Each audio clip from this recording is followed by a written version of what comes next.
This is 2 Minutes with Around the Rings. I'm Ed Hula. The heat is on in Tokyo, not just for the pressure of the 2-year-to-go mark.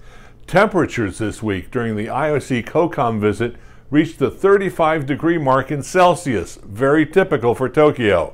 With the games running from July 24th to August 9th, organizers will be spending more attention on athlete and spectator comfort. The costs of coping with the heat are part of the pressure that Tokyo 2020 is facing to find ways to lower the bill for the games. IOC COCOM Chair John Coates said this week that up to 30 more cost cuts that could total $100 million will be reviewed by the IOC Executive Board. The EB meets next week, and ATR's team will be on the scene in Lausanne to report.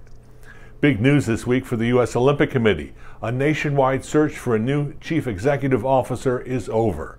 Sarah Hirshland, chief commercial officer for the U.S. Golf Association, will move to Colorado Springs and take up her new job by the end of August.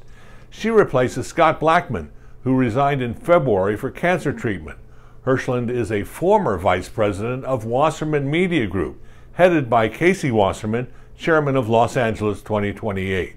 Wasserman tells me she will be a great hire. The two will be working together on implementing the marketing plan between the USOC and LA 2028. I talked with new IOC member Keegan Randall earlier this month for an Around the Rings radio podcast. The gold medalist from the U.S. in cross-country skiing was also elected in February to a seat on the IOC.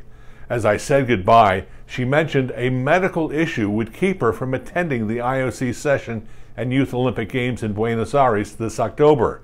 This week she disclosed that she's under treatment for breast cancer and riding her bike back and forth to the hospital in Alaska for her first chemotherapy. She has many people cheering for her.